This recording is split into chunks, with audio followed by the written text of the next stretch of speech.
മലയാള സിനിമയിലെ യുവനടിമാരിൽ ശ്രദ്ധേയയാണ് മാളവിക മേനോൻ. 14-ാം വയസ്സിൽ സിനിമയിലെത്തിയ മാളവിക ഇന്ന് സിനിമയിൽ മാത്രമല്ല പുറത്തും താരമാണ്. സോഷ്യൽ മീഡിയയിൽ നിറസാന്നിധ്യമായ മാളവികയുടെ ചിത്രങ്ങളും റീലുകളും ഒക്കെ വൈറലായി മാറാറുണ്ട്. ഉദ്ഘാടന വേദികളിലെ നിറസാന്നിധ്യവുമാണ് മാളവിക.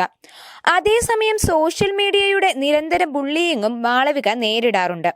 തന്റെ വസ്ത്രധാരണത്തിന്റെ പേരിലും മറ്റും സോഷ്യൽ മീഡിയ പലപ്പോഴും മാളവികയെ ആക്രമിച്ചിട്ടുണ്ട്. ഇപ്പോഴിതാ തനിക്ക് നേരിടേണ്ടി വന്നിട്ടുള്ള സോഷ്യൽ മീഡിയ ആക്രമണങ്ങളെക്കുറിച്ച് സംസാരിക്കുകയാണ് മാളവിക മേനോൻ. സോഷ്യൽ മീഡിയയിലെ ആക്രമണങ്ങളെ എങ്ങനെയാണ് നേരിടുന്നത്? ആദ്യമൊക്കെ ഇത്തരം പ്രശ്നങ്ങൾ കുറവായിരുന്നു. ഈയിടെ ചിലർ സംഘമായി എന്നെ സമൂഹ മാധ്യമങ്ങളിൽ ആക്രമിക്കുന്നു. തുടക്കത്തിൽ ചില കമന്റുകൾ കണ്ടപ്പോൾ വേദന തോന്നി. ഇപ്പോഴത് ശീലമായി. അതുകൊണ്ട് അതിനെക്കുറിച്ച് ആലോചിക്കാറില്ലെന്നാണ് മാളവിക പറയുന്നത്. കമന്റ് ചെയ്യുന്നവരിൽ പലരും അവരവരുടെ ജീവിതത്തിൽ നിരാശരാണ്. സൈബർ ഇടത്തിൽ പെൺകുട്ടികളെ വേട്ടയാടുകയാണ് അവരുടെ ജോലി. വേട്ടക്കാർ എല്ലായ്പ്പോഴും ഒന്നു തന്നെ. ഇരകൾ മാറിക്കൊണ്ടിരിക്കും. ആളുകൾക്ക് എന്നെ വിമർശിക്കാം, പക്ഷേ അത് മാന്യമായ ഭാഷയിലാവണമെന്നാണ് മാളവിക പറയുന്നത്.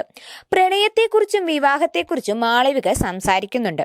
തനിക്ക് മുമ്പ് പ്രണയം ഉണ്ടായിട്ടുണ്ടെന്നാണ് മാളവിക പറയുന്നത്. എന്നാൽ അതൊക്കെ അതുപോലെ തന്നെ പോയി. ഇപ്പോൾ അങ്ങനെ ഒരാൾ മനസ്സിലില്ല. പിന്നെ വിവാഹത്തെക്കുറിച്ചാണെങ്കിൽ അച്ഛനും അമ്മയ്ക്കും സമ്മർദ്ദമുണ്ടാവുമായിരിക്കാം. അവർ നിർബന്ധിക്കുന്നില്ലെന്ന വിഷമമേ എനിക്കുള്ളൂവെന്നാണ് താരം പറയുന്നത്. മാളവികയുടെ അച്ഛൻ ബാലചന്ദ്രൻ ആദ്യം നിർമ്മാണ മേഖലയിലായിരുന്നു.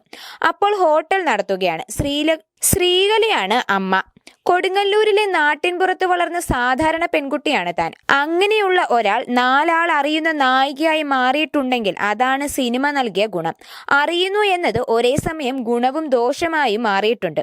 പണ്ടൊക്കെ എല്ലായിടത്തേക്കും പോകാൻ പറ്റുമായിരുന്നു.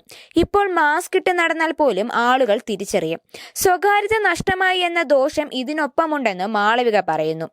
നിദ്രയായിരുന്നു മാളവികയുടെ ആദ്യ സിനിമ. പിന്നീട് ഹീറോ, 916, നടൻ ഞാൻ മേരിക്കുട്ടി, പൊറിഞ്ചു മറിയം ജോസ്, മാമാങ്കം, എടക്കാട് ബറ്റാലിയൻ, ഒരുത്തി, ആറാട്ട് തുടങ്ങിയ സിനിമകളിൽ മാളവിക അഭിനയിച്ചു.